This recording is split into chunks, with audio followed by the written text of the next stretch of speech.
Bueno, vamos a continuar con la segunda parte de lo que es carcinogénesis. Como dijimos, habíamos visto que para que una célula entre en un proceso de diferenciación, digamos, pasa por tres etapas, que uno era la iniciación, ¿sí? Donde era un proceso irreversible, donde ahí actuaban los factores exógenos y endógenos para que una célula produzca sus mutaciones. Luego teníamos lo que era la promoción, donde aquí era un proceso reversible todavía, ¿sí? Donde obviamente el accionar de los factores exógenos hacía que esa célula siga alterando su genoma y de esa manera alteraciones de lo que es la distintas formas de división de la célula. Y luego pasaba una etapa de lo que era la progresión, donde la célula entraba ya en un estadio irreversible, donde este estadio solamente se lo veía en las células ya cancerosas, o sea, malignas, ¿sí? Ahora, ¿cómo vamos a continuar? Con que una vez que se establece lo que es el cáncer, digamos, vamos a entrar en un proceso de lo que llaman el proceso de metastásico, ¿sí? Para que una célula, obviamente como veníamos hablando, que el cáncer nace de una célula, o sea, es monoclonal, pero después a su vez se va diferenciando de distintos tipos de células y afectando a células vecinas, como habíamos dicho, eh, hace que ese crecimiento celular no solamente se acompañe de una división de las células, ¿sí? Que va a estar en forma, como dijimos, anárquica, indiferenciada a los controles que tienen normalmente todos los ciclos celulares, sino que a su vez va a empezar a producirse lo que es, porque esa nueva clon celular tiene que alimentarse, tiene que nutrirse, tiene que oxigenarse, y para eso lo que va a empezar a generar es un propio tejido, digamos, ¿sí? Y para eso lo más importante en este caso, que lo que lleva el aporte de oxígeno y nutrientes, son los vasos sanguíneos. Y ahí se desarrolla lo que es la angiogénesis, ¿sí? Entonces, eh, estas células neoplásicas, ¿sí? Al tener incrementado su metabolismo porque está indiferenciado al resto de las células, requiere obviamente un mayor aporte de oxígeno. Por lo tanto, en estas mismas células cancerosas, ¿sí? O neoplásicas, existen genes, ¿sí? Que codifican factores que estimulan la angiogénesis tumoral. ¿Estamos? Que es el primer requisito obviamente necesario para iniciar lo que es la cascada metastásica. Si no hay, o sea, no hay forma de que una célula vaya a otro tejido lejano que no sea por vía sanguínea, salvo que uno saque tumor, lo ponga y lo ponga en otro tejido, lo siembre de alguna manera, que eso ya sería algo de alguna manera eh, provocado, digamos, ¿no? Por una cirugía, por ejemplo. Para el mecanismo este de la angiogénesis tumoral, existen más de 15 factores angiogénicos y también 15 factores que frenan el dicho proceso.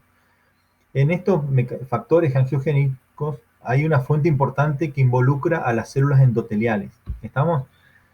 Eh, que lógicamente abundan en los vasos de neoformación de estas células endoteliales. Se estima que alrededor entre el 5 y el 10% de la población celular tumoral está constituida por células endoteliales. Entonces, el factor de crecimiento derivado de las plaquetas, ¿sí? Que era uno de los involucrados también en lo que era la replicación celular y todo esto en lo que hablábamos anteriormente, participa además en los mecanismos de la quimiotaxis, o sea, facilitan la migración hacia y desde el torrente vascular de una célula, ¿sí? Sean neutrófilos, macrófagos o las mismas células neoplásicas. Estas células endoteliales nuevas que se van regenerando ahí en el tejido tumoral liberan unas proteínas que estimulan la proliferación celular y la motilidad de las células tumorales. Así los vasos neoformados, ¿sí? Tienen paredes más porosas que permiten la entrada y la salida de las células neoplásicas, por lo cual se acompaña de una mayor liberación de proteasas que degrada la matriz extracelular, permitiendo así la migración de la misma. Acuérdense que las células, todo tejido está sustentado sobre una matriz de tejido conjuntivo, ¿sí? Esa misma matriz era uno de los factores que impedía que las células migre hacia otro tejido, pero ¿qué pasa? Esa matriz extracelular se ve degradada por mismas proteasas que producen las células malignas.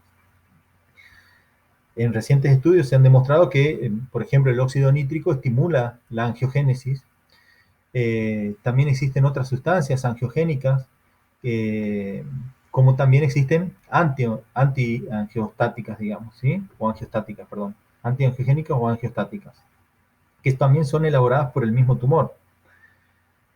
Aquí es fundamental, ¿sí? Lo que se produce es la progresión. Pero fíjense ustedes que para poder producirse la progresión, o sea, de que una célula maligna, un tumor que se está regenerando, pase a ser metastásico, hay una serie de dificultades que debe atravesar para que eso se produzca, ¿sí? Que son, eh, por ejemplo, que la célula debe maligna para colonizar, por ejemplo, un lugar distante de su sitio de origen, ¿sí? Eh, por ejemplo, una sola célula de entre 10.000 que logre introducirse en el torrente sanguíneo o linfático podrá sentarse para desarrollar un foco metastásico, pero para lo cual, o sea, de esas miles, digamos, donde una solamente puede pasar, o sea, para eso tiene que haber muchas células, o sea, el tumor tiene que estar ya desarrollado para que esa célula, para que una de esas células pueda atravesar el torrente sanguíneo, pero para eso que debe haber una degradación, por ejemplo, de lo que es la matriz celular, ¿sí? En donde la célula maligna debe desprenderse de sus células vecinas, ¿sí? Y navegar al espacio intercelular primero, atravesando lo que es la membrana basal. O sea, debe producirse la degradación de las matrices. Luego, debe introducirse, o sea, migrar adentro de un vaso sanguíneo linfático, o sea, producirse lo que es la migración celular. Debe sobrevivir al sistema inmunológico que tiene una respuesta del organismo ante las células malignas, que las reconocen como extrañas, entonces tratan de combatirla. También debe atravesar otra vez la pared vascular y anidar en otro tejido que le es extraño inclusive, ¿sí? Por lo cual, con el cual por ahí no comparte la misma estirpe, igual tiene que reproducirse en ese tejido extraño y producirse lo que es la colonización metastásica. Entonces, para que se produzca esto, la degradación, por ejemplo, uno de los primeros pasos, ¿sí? De la progresión, acá las células y se producen una proteína, una enzima, perdón, que son las colagenasas, también llamadas metaloproteinasas, ¿sí? Que lo que hacen es degradar la matriz intercelular, la membrana basal, y son capaces de degradar también las paredes de los capilares sanguíneos y linfáticos, ¿sí? Eh, Además, estas metaloproteinasas deben mencionarse también al plasminógeno, ¿sí? Cuyo efecto es activar la plasmina, que disuelve la fibrina y que se encuentra en la matriz extracelular. Todas estas proteasas lo que hacen es degradan, ¿sí? También la fibronectina y la laminina de la pared celular, que se encuentran elevadas en los distintos tumores malignos. Luego se produce ya la migración celular, el segundo paso, en donde el citoplasma celular, aquí existen dos moléculas que son la actina y la miosina, que producen movimientos intracitoplasmáticos constantes y por esa misma actividad permiten que a las células se le pueda producir ciertos desplazamientos en los espacios extracelulares de propulsión y retropulsión como si fuera una oruga. Y de esa manera puede ir migrando la célula y traspasando de distintas capas, digamos. También participan otras moléculas de adhesión de transmembrana, que son las integrinas y las caderinas, que fijan las células al sustrato que les servirán de transporte, como son la fibronectina, por ejemplo. ¿Está? Entonces se van pasando de un lugar a otro, pero también adhiriéndose para que no tengan que volver hacia atrás, ¿sí?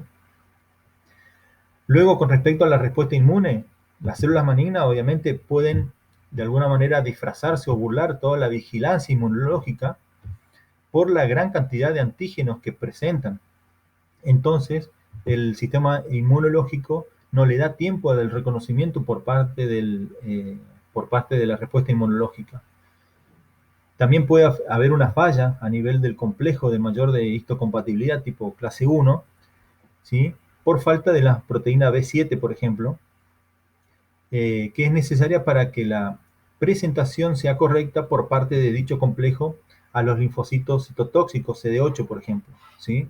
Las células neoplásicas indiferenciadas carecen generalmente del complejo mayor de histocompatibilidad. Entonces no tienen esa proteína que le ayuda de alguna manera a presentarse como antígeno a los linfocitos citotóxicos. Pero bueno, después vamos a hablar de lo que es la parte inmunológica, del sistema inmunológico ante la neoplasia, ¿sí? Son muchísimos los mecanismos involucrados en los cuales está la tolerancia inmunológica también. ¿Estamos? Luego venía lo que era ya la capacidad de esa célula neoplásica de ir a otro tejido que no le es propio y anidar, colonizar esa. Entonces, esa capacidad de interfase en un tejido que muchas veces no comparte su estirpe, hay ciertos factores denominados, por ejemplo, prefijo postal, que son basados en la teoría entonces de dos investigadores, quienes postulan la hipótesis que las células presentan en su superficie ciertas moléculas que son leídas por otras células vecinas o situadas también a distancias que actúan como moléculas de adhesión. Esto permite explicar entonces ciertas selectividades, algunos cánceres, por ejemplo, para depositar su metástasis en lugares específicos. Por ejemplo, la próstata y el cáncer de mama y el cáncer de próstata tienen predilección, por ejemplo, por hacer metástasis en el hueso, ¿sí?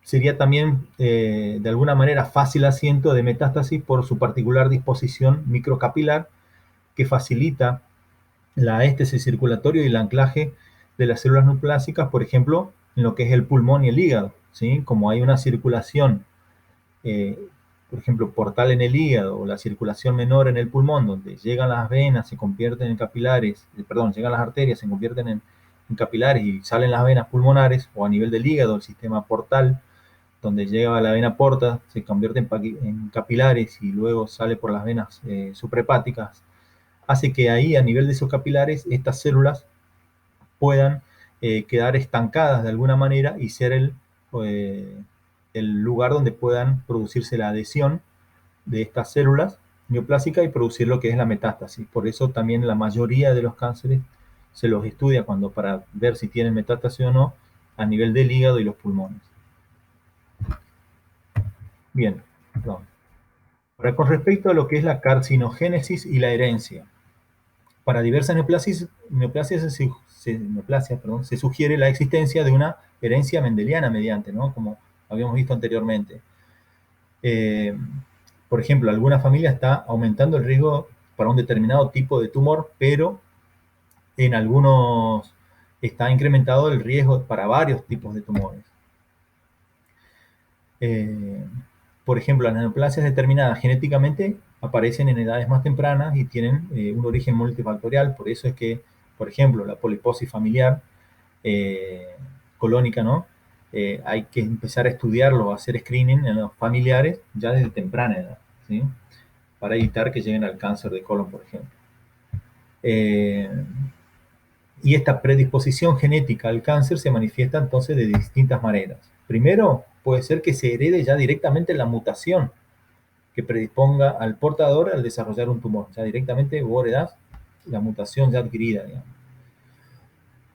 En segundo término, podemos heredar la capacidad disminuida para reparar los daños que se producen en el ADN, ¿sí? Lo que producía la P53, por ejemplo, que era reparar los daños del ADN, ¿sí? O, en tercer término, por ejemplo, se puede heredar la susceptibilidad que exponga al portador una mayor cantidad de un agente crítico, ¿sí?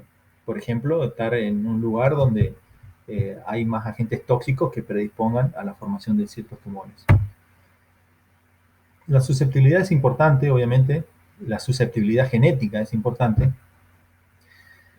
en el ambiente laboral, ¿sí? Por la exposición a los carcinógenos, ya que la susceptibilidad individual hace que una persona pueda ser de 10 a 200 veces más sensible a otra en un carcinógeno.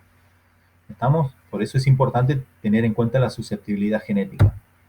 Los compuestos químicos son responsables del... Ahora, con respecto a la carcinogénesis química, ¿sí?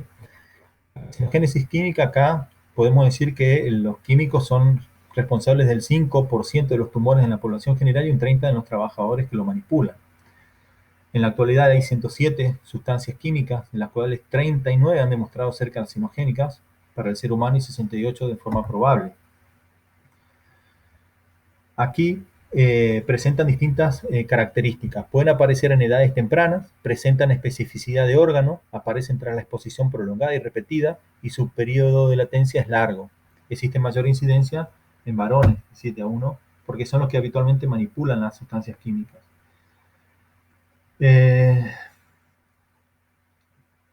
La Agencia Internacional del Cáncer publica una lista de sustancias carcinogénicas como son los hidrocarburos policíclicos que predisponen al cáncer de pulmón, los colorantes azoicos, como el cáncer de vejiga, por ejemplo, las aminas aromáticas, neoplasias vesicales, las nitrosaminas también gastrointestinales, la aflatoxina B, como dijimos, el hepatocarcinoma, compuestos inorgánicos como metales pesados, como el cromo, como alto, el sémico, plomo también predispone al cáncer de pulmón, etc. El mecanismo de acción acá se clasifica según su nivel de actuación. Pueden ser genotóxicos, como vimos anteriormente, o epigenéticos, ¿sí? Los genotóxicos actúan alterando directamente el ADN y los epigenéticos lo que hacen es alterar las proteínas, ¿sí?, que intervienen en la promoción celular. ¿Estamos? Promoción tumoral. ¿Qué pasa con los químicos? Estos carcinógenos se metabolizan en los tejidos, transformándose en sustancias electrofílicas que reaccionan con los ácidos nucleicos en el retículo endoplásmico por medio del sistema enzimático de la citocromo P450. Aquí la interacción entre el ADN y los carcinógenos no favorece el desarrollo de una neoplasia. Se necesita obviamente la susceptibilidad genética, ¿sí?, del tejido para que ese enlace ADN carcinógeno sea permanente y de esa manera se altere el genoma y se produzca la mutación, digamos.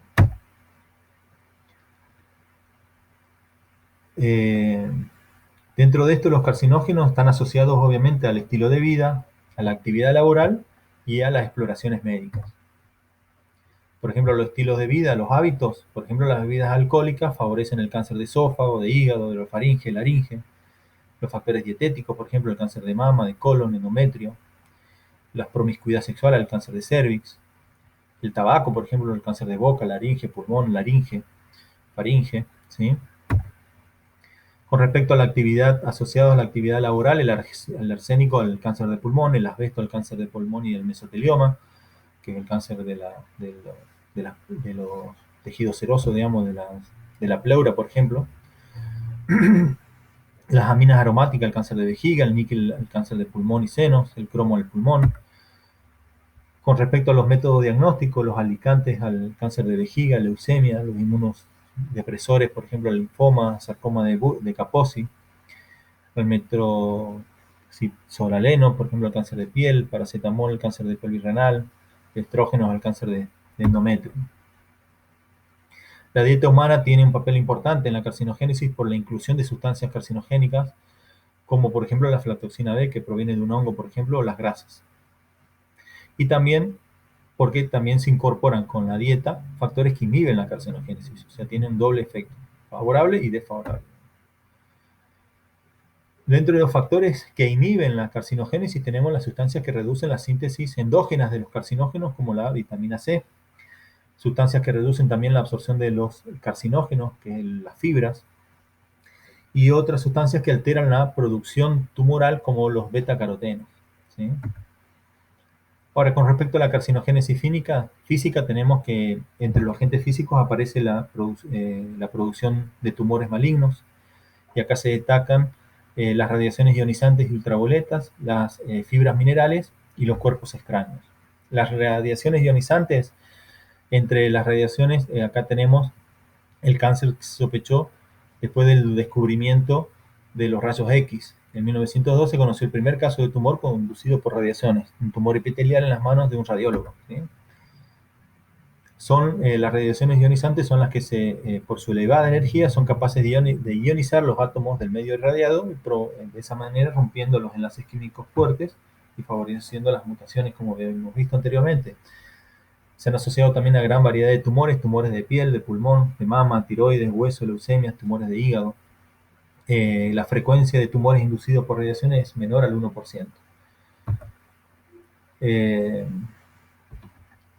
Acá también, como en los otros casos, tiene un periodo de latencia prolongado, ¿sí? Es un fenómeno estocástico, se ha caracterizado por no tener un umbral, y la gravedad del efecto no depende tampoco de la dosis, ¿sí? El mecanismo de acción es directa, ionizando directamente el punto diana, o en forma indirecta interactuando con otras moléculas, principalmente el agua, donde se producen los radicales libres, ¿sí? Alteraciones, por ejemplo, de estimulación de las citoquinas, las interleuquinas, inhibiendo lo que era, como habíamos dicho, la P53, que era el guardián del genoma para impedir, o sea, ayudar a la reparación de del genoma. Entonces, la lesión del ADN con rotura de los cromosomas y las mutaciones, que se traducen en la supresión de antiojogénesis y activación de oncogénesis. ¿De qué va a depender el riesgo de tener cáncer por radiación? De la calidad de la radiación, de la dosis, del nivel de dosis, de factores genéticos, de la edad y el sexo. Por ejemplo, las radiaciones violetas, acá de longitudes de onda cortas o rayos ultravioletas se relacionan con carcinomas cutáneos, por ejemplo, como habíamos dicho. La exposición intermitente está relacionada con aumento en el riesgo para el melanoma, pero la exposición acumulativa aumenta el riesgo de carcinoma vasocelular y epidermoide. La fuente de radiación ultravioleta es la luz solar, que acá la capa de ozono deja solo pasar un 20% de esta radiación, y el ser humano tiene dos mecanismos de protección frente a la lesión producida por rayos ultravioleta. Uno es la pigmentación, por eso la persona más predispuesta a cáncer de piel por radiación ultravioleta son los pacientes de tez blanca, y el grosor de la piel. ¿Sí?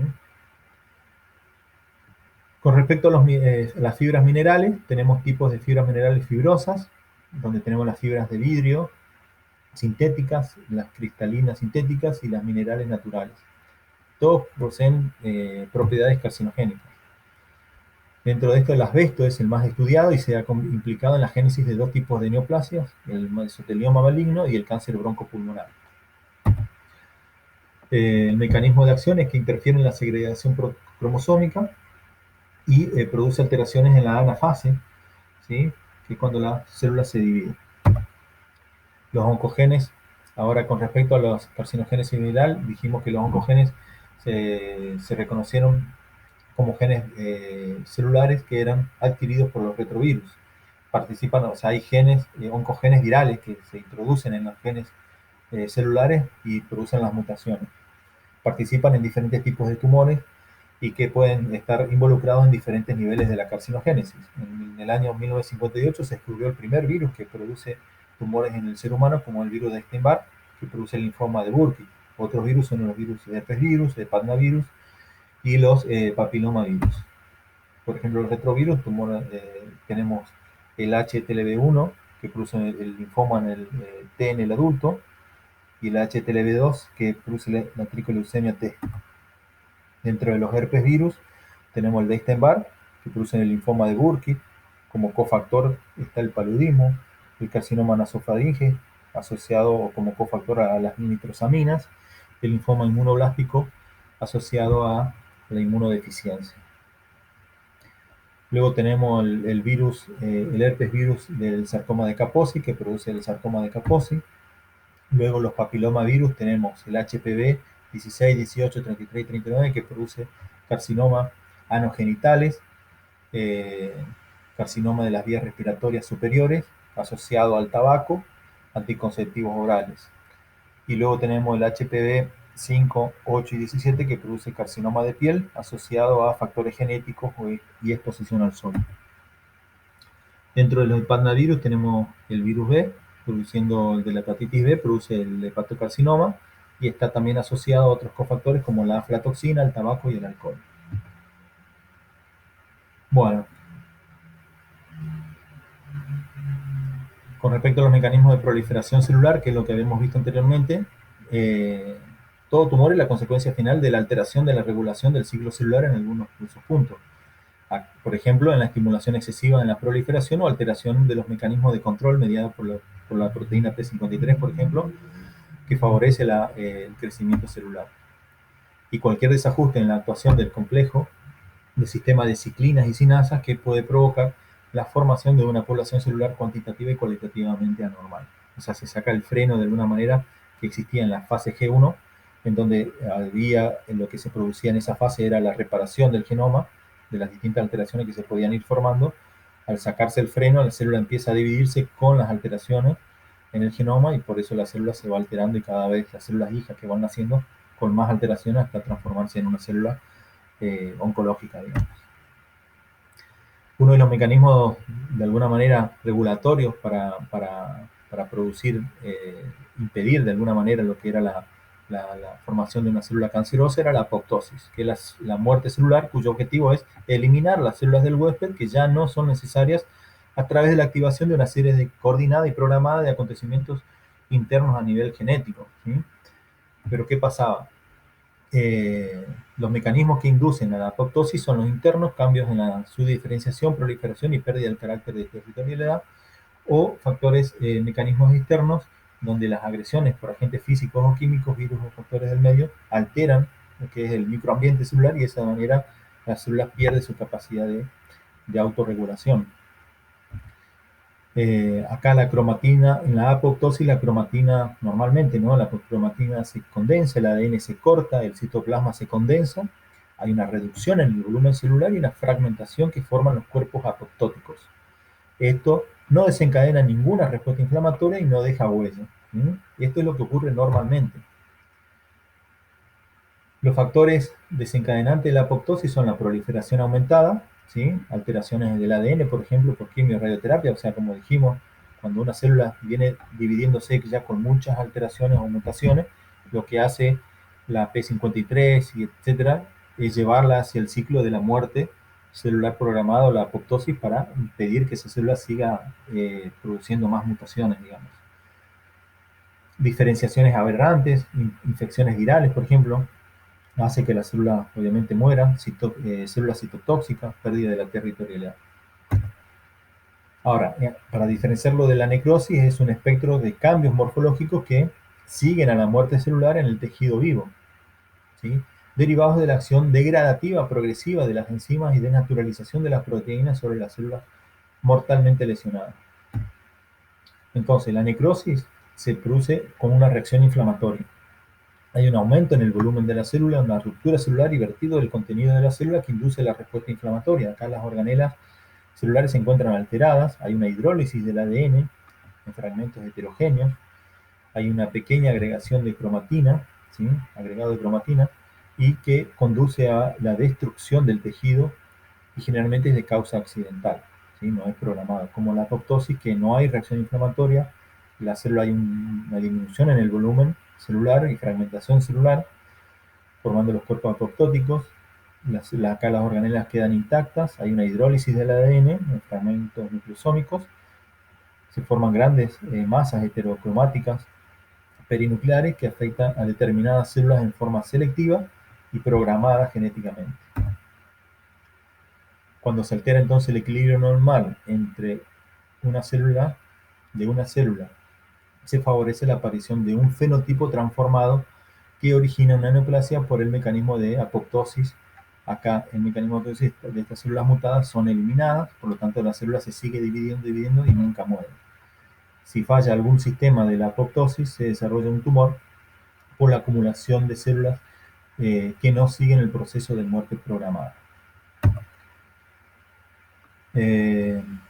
Esta apoptosis anómala, como dijimos, se debe a dos defectos principalmente. Uno, el defecto en la regulación del complejo de la proteína BCL2, que lo que hacía era estimular a que la célula no muera, y un defecto en la regulación de la proteína P53, que también al alterarse mutaba esta P53 y hacía que la célula tampoco entre en el ciclo de la apoptosis, y eso llevaba a que entre en la diferenciación o en la anarquía, en la división continua, y eso lleva a la formación del tumor.